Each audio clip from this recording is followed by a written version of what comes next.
Olá, eu sou Daniela Oliveira, psiquiatra. Vim aqui falar um pouquinho mais de depressão, mas é que nunca é demais falar sobre depressão. E hoje eu quero falar sobre uma coisa que é provocativa mesmo. Eu tirei da gaveta essa pergunta, que é: depressão tem cura? O povo está sempre falando sobre isso. E aí eu vou ter que dizer uma verdade. Já são mais de 25 anos aqui de experiência em medicina, os meus colegas não vão me desmentir. A gente em medicina muito mais trata doenças do que cura doenças. E eu vou dar exemplos. Depressão, uma delas. Hipertensão, outra delas. Diabetes, outra delas. E a gente trata e trata ao longo da vida e fica tudo bem. Beleza?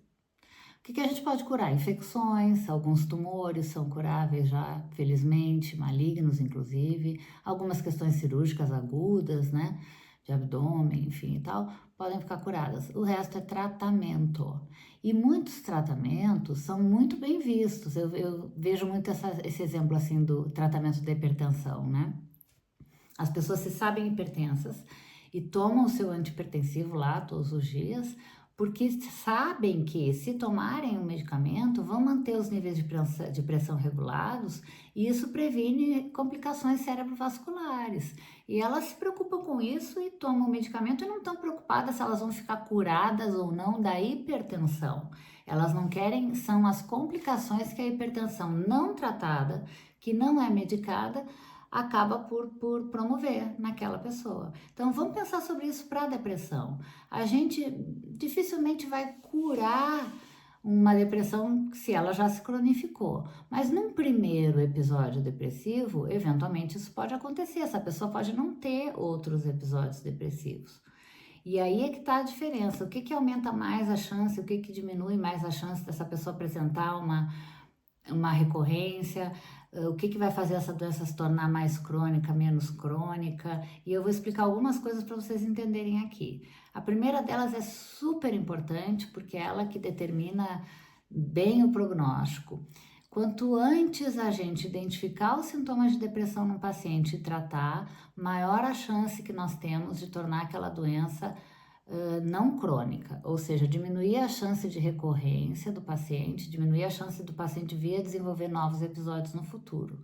É claro que a gravidade da doença, o tempo que o indivíduo ficou exposto, outras comorbidades, isso também tem influência. Mas quanto antes o diagnóstico for feito e quanto antes o tratamento for estabelecido, maior a chance de não haver cronicidade, da pessoa poder ter um único episódio depressivo na vida e não ter que desenvolver novos episódios. Quanto mais tempo essa pessoa conseguir se manter depois de um tratamento em remissão, menor é a chance dela vir a ter um novo episódio. Então, o trabalho preventivo aqui é muito importante. Uma vez você tendo tido um episódio depressivo, você tem que se cuidar muito mais para evitar que você possa ter um novo episódio e não se descuidar de si mesmo, né? Quando a gente tem algumas comorbidades, as coisas se complicam. Quais são as coisas que mais complicam a depressão para ela não ficar contida num episódio depressivo único e acabar podendo se tornar uma doença com caráter mais crônico? Transtornos de personalidade associados. Se houver algum outro transtorno de ansiedade associado. E se houver abuso de drogas, substâncias químicas associado. Isso vai complicar bastante o curso e o prognóstico da própria depressão, mesmo que seja um primeiro episódio, e pode não promover a chamada remissão, que é quando a gente atinge 90% de melhora nos sintomas, e a famosa recuperação do paciente, que é quando ele já não precisa mais tomar medicamentos, pode viver a vida dele numa boa. Então a gente tem que prestar atenção nesses aspectos todos, tá? Fundamentalmente aqui agora, e repetindo, porque eu não me canso de falar sobre isso nunca, é que o diagnóstico precoce e o tratamento precoce melhoram muito o curso e o prognóstico. O que eu quero dizer? Quanto antes diagnosticar e tratar, maior é a chance dessa doença não se tornar crônica. Aviso para aqueles que ficam esperando anos. Quanto mais tempo os sintomas se estabelecerem no cérebro, a doença se estabelecer no cérebro, menor é a chance dessa doença ser tratada num único episódio e a maior é a chance dessa doença ficar crônica.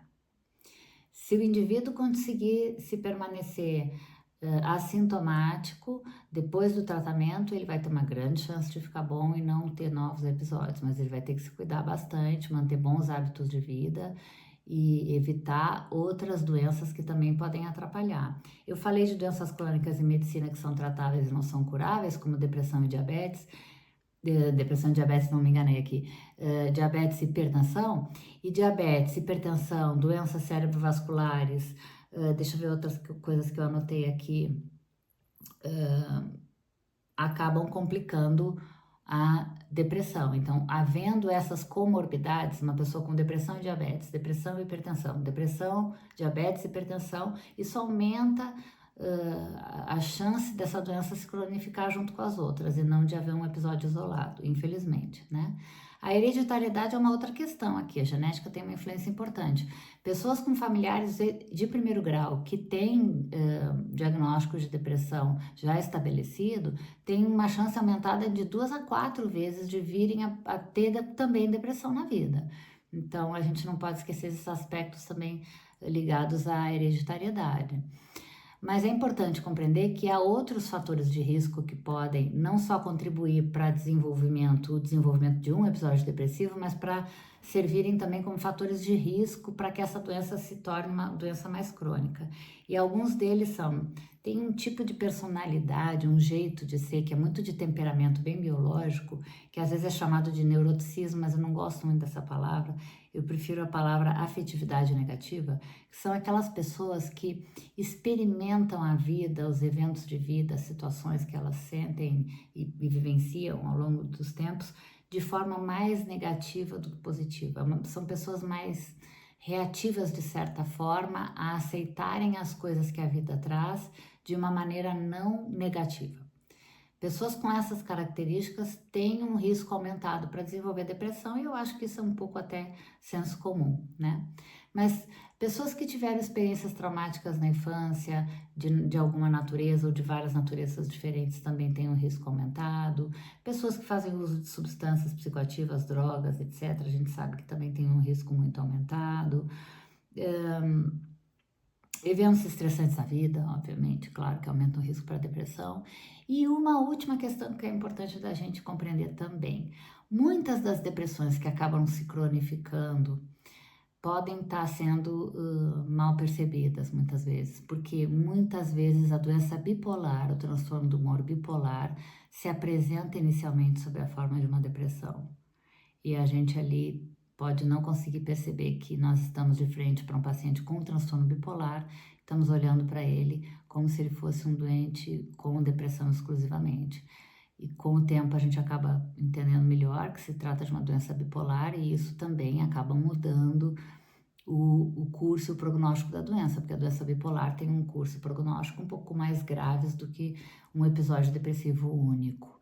Então, vamos desestigmatizar a ideia de cura de doenças psiquiátricas, porque a gente cura pouco em medicina, não é só em psiquiatria, mas a gente tem muitos bons tratamentos, e isso é muito importante, e a gente vai olhar para isso assim como a gente olha para os outras especialidades médicas, onde a gente, se tem um fungo na unha do pé, a gente vai lá e recebe um tratamento lá de 6 meses a 1 ano para um antifúngico que é super tóxico para o fígado, mas a gente adora, porque a gente não quer ficar com um fungo na unha do pé.